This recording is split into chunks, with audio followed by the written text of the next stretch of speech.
Hi, my name is Zoe. Welcome to my YouTube channel. If you like this video, please like and subscribe.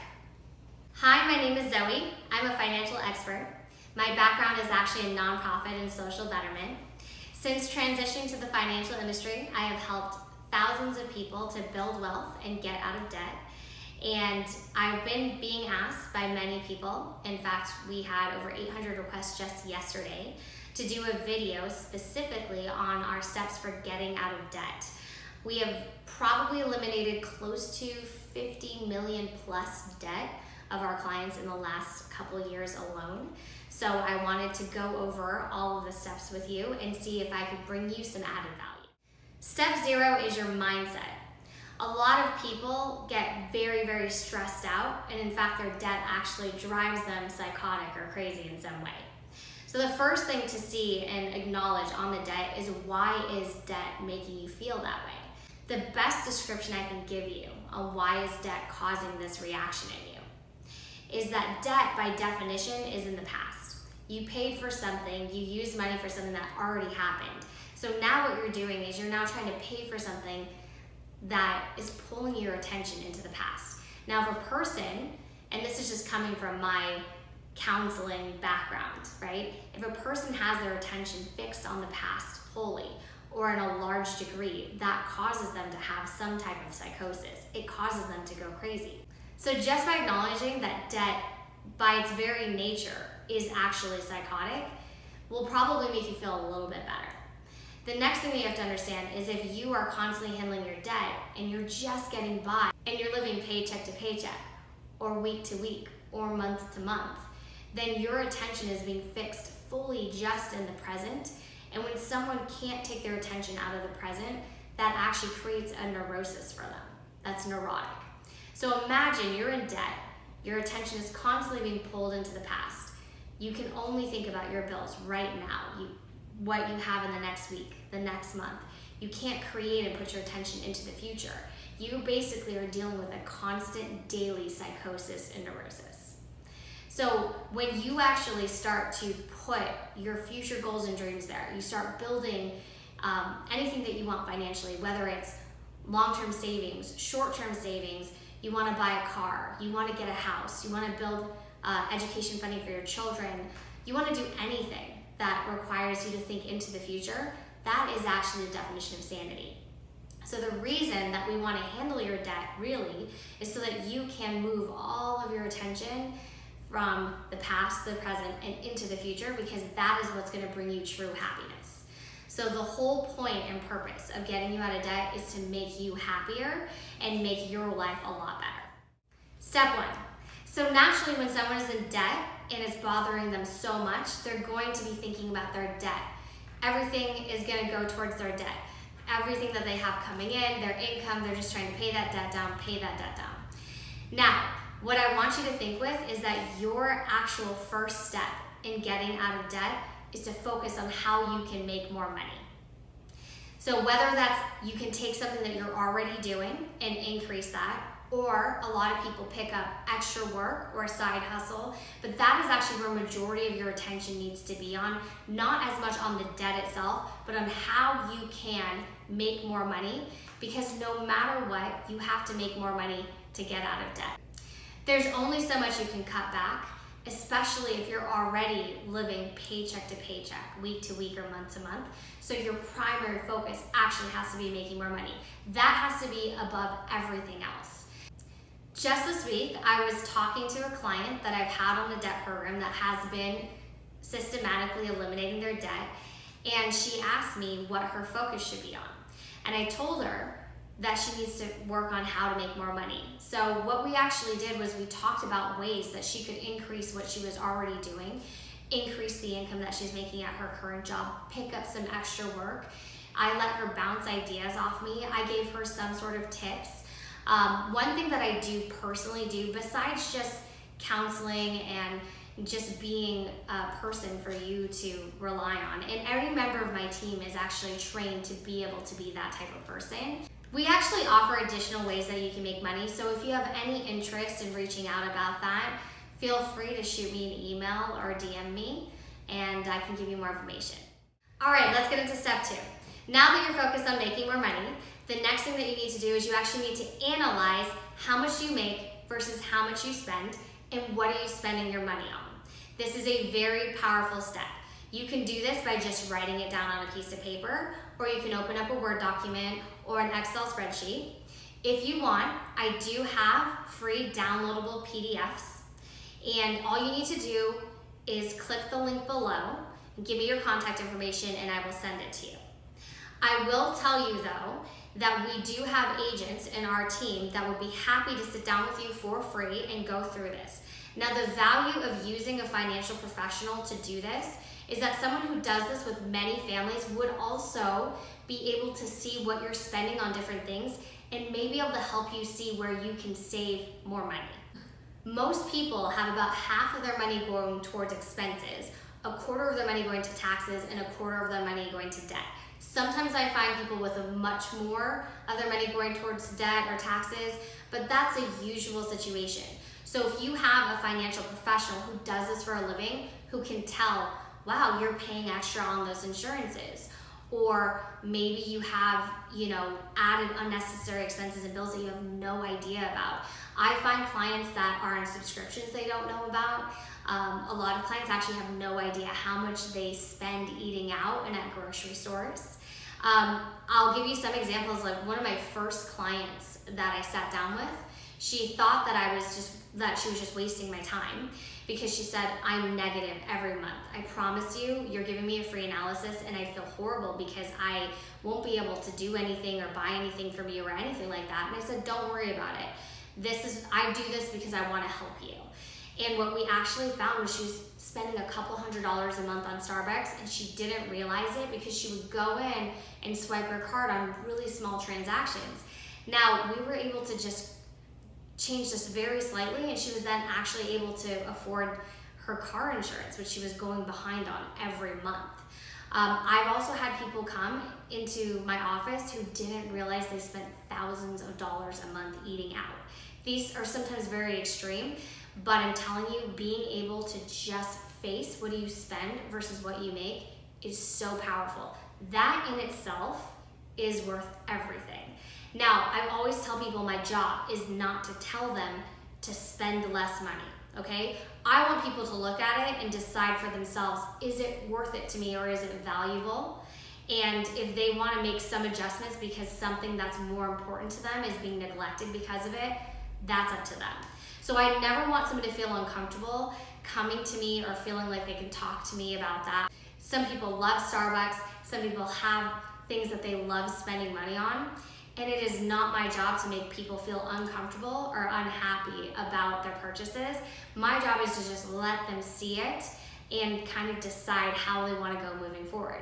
Again, like I said, your focus is always going to be making more money. Now, obviously, if someone is behind on their bills, like very important bills, and they're overspending in different areas, they should tighten up, even if it's on just a temporary basis, to get them back into a good situation and condition. And if they know and can see what's happening with their finances, then they're going to be that much more able to make small little adjustments. So I find just that step alone, whether you do it with someone to help you or you do it alone, will probably make a massive difference for you. Step 3. Now that you've listed everything out, you're going to take your list of debts. Now, on the financial analysis, you're going to list all of your debt. That would be what we call unsecured debt and secured debt. Secured debt is debt that's backed by something, meaning a house is secured debt. You owe $200,000 on your house. If you don't pay your house, you're going to lose your house. So that's secured. That debt is secured by a home. A car is a secured debt. A boat is a secured debt. Sometimes business debt, if it's against appliances or machinery, would be secured debt. Unsecured debt would be private loans, credit cards. Those are the most common kinds. So we take a list of everything, all right? On that list, you should have written the name of the lending institution, person, or bank, how much the amount is, what the interest rate is, and if you don't know where to find that, that should be on your statement, okay? Then the next thing you want to write down is what are you currently paying on it, and then what the minimum payment is next to it.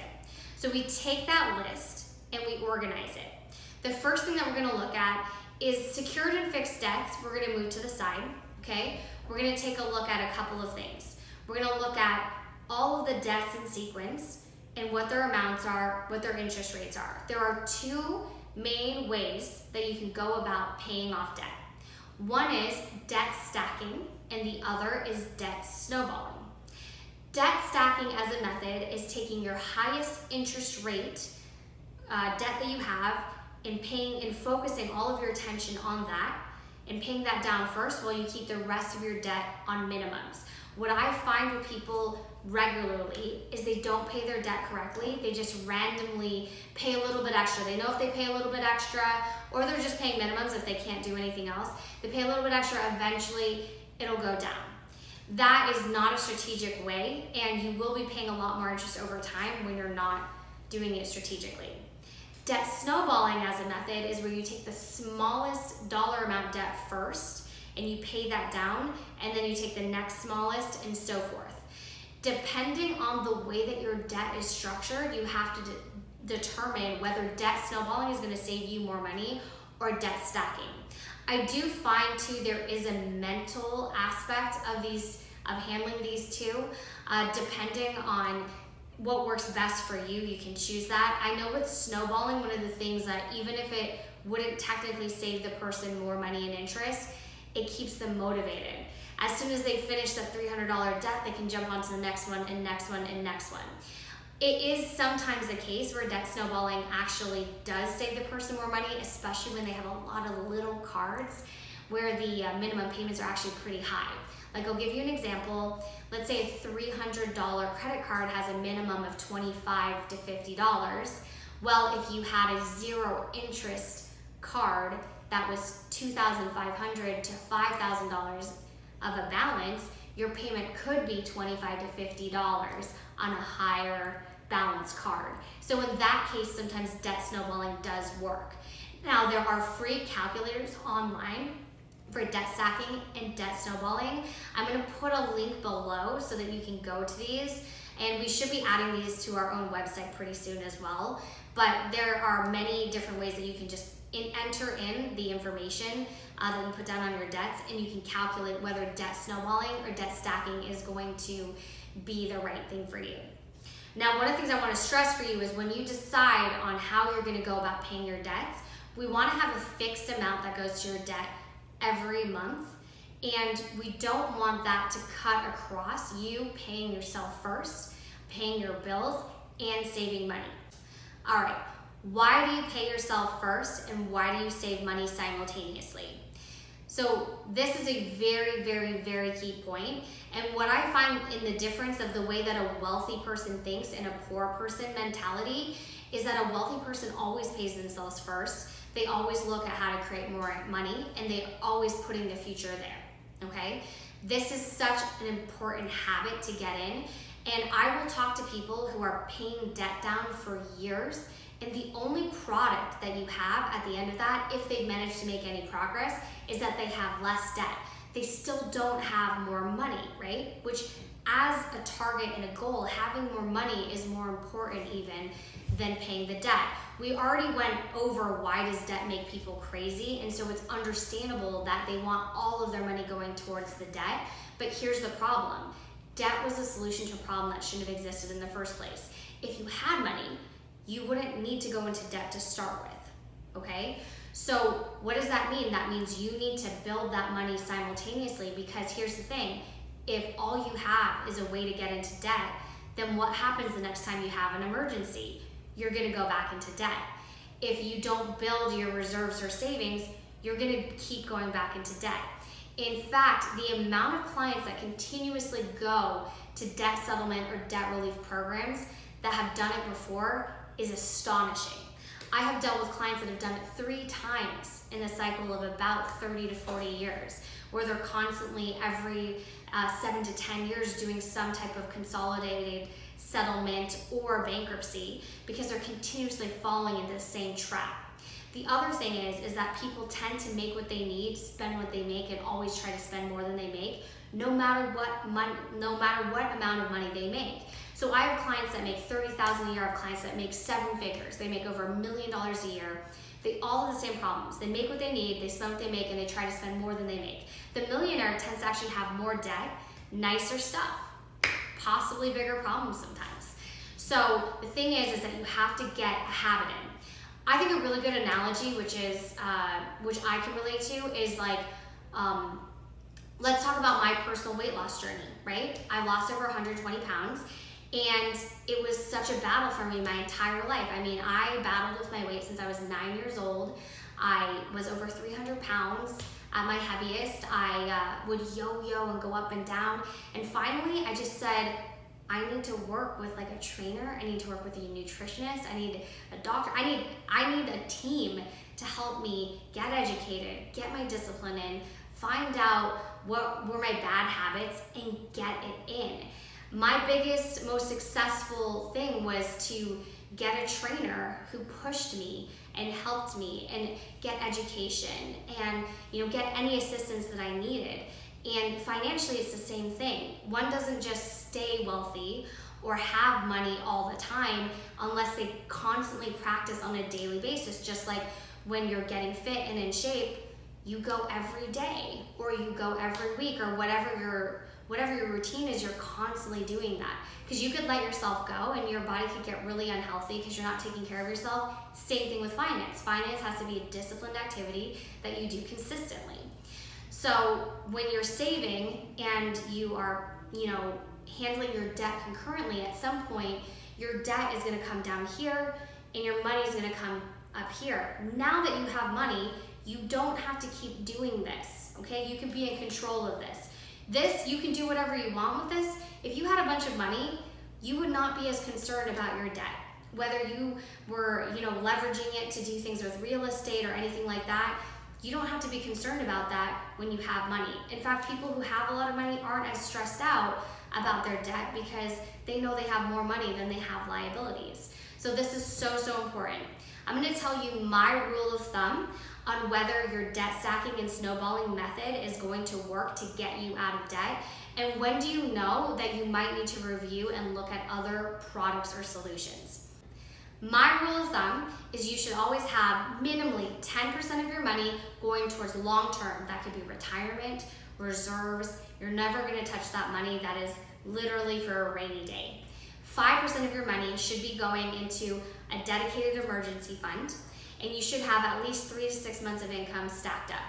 If your expenses and your debt are so bad that you cannot do those things, then you should consider other solutions for your debt. That is the determining factor for when you should look at other programs or products apart from debt stacking and snowballing. Because as I said, you paying yourself, paying your savings, and growing is so much more important than you paying down some bank, some card, or something like that. Yes, do you need to handle your responsibilities and your liabilities 100%, but what's more important? That the bank gets paid, or that you feed your family, that you don't run out of money in your old age, that you're not on the street, that your bills get paid. So if we're looking at in order of importance, people tend to put their debt at a higher level of importance than it really is because it's causing them to go crazy. Step forward. So now that you've determined what your actual debt plan payoff is, you now know exactly what you're paying per month towards your debt and exactly how long it's going to take you to get out of debt. Of course, you can always speed that up, but like I said, you need to prioritize paying yourself, your savings, and continuing to grow and put yourself in a position that you'll never have to go into unsecured or bad uses of debt again. A common thing that comes up with people is they tell me, well, I need to put all of my money to debt because my interest rates are so high and they're more than I could ever earn in an investment. And to that I say, I understand, but you still need to get that habit in, because I will literally I've had this happen so many times. We'll have the same conversation with someone a year later, 2 years later, 3 years later, 4 years later. They're still paying off their debt. They still don't have any money. They haven't disciplined themselves at all. Now, should they prioritize getting their debt handled? 100%. but they still need to have the discipline in of putting the savings in, because again, if you don't do that, you'll constantly find yourself going back into the system. This is actually something that doesn't logically make sense to some people, but if they really understand human behavior and human nature, they will understand why it is that you need to do that. By the end of step 4, if you're going the route of doing debt stacking or debt snowballing, you should know the exact amount that you're going to put towards your debts every month minimally, and you should know exactly when your payoff date is, okay? Obviously, you can increase that, and as you make more money, you can allocate more of your money towards your debt to handle it faster. Step 5 and the final step is if you found that debt stacking and debt snowballing is not going to get you where you need to get fast enough, or you are unable to actually make those payments or afford it, then you need to look into a couple different options. You may need some type of a credit repair. You could benefit maybe from restructuring your current debt. You could benefit from having your interest rates negotiated.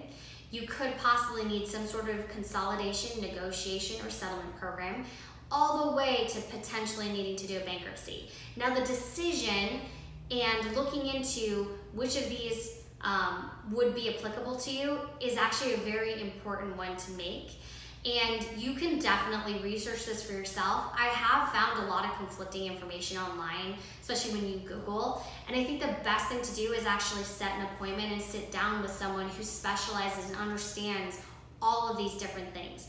The reason that I say that is that I've literally had clients come to me who filed bankruptcy. They went to a lawyer because they couldn't pay their bills, and their lawyer actually told them to file bankruptcy on $16,000 of credit card debts or $25,000 of credit card debts. Now, I'm not a lawyer. That could have been, from their perspective, good advice. I don't know. All I know is that later on the client looked at it and they wish they hadn't done that, because they really could have done a consolidation or a settlement program and avoided all of the cons of going through a bankruptcy for such a small amount in comparison to what they actually made. I've also had people that would go directly to a debt settlement company, be told to stop paying their cards and destroy their credit for very, very small amounts of money, when they could have just restructured existing debts. They could have gotten a better interest rate. I've also seen people go and get their interest rates negotiated down and it not be enough for them to actually be able to pay their debt down, and then they stayed in debt for years and years and years. And then in a lot of cases, I have people that don't know and they don't trust anyone, and they just sit there with unhandled debt. Their credit's in terrible condition for 7, 10 plus years, and they just don't know what to do. So in all of these situations, I super recommend reaching out to someone on my team or someone who specializes and understands all of these different products and can help you figure out what is the best thing for you. Now, I will say that anyone that you work with should give you multiple options and all the pros and cons of them, because there are pros and cons to everything.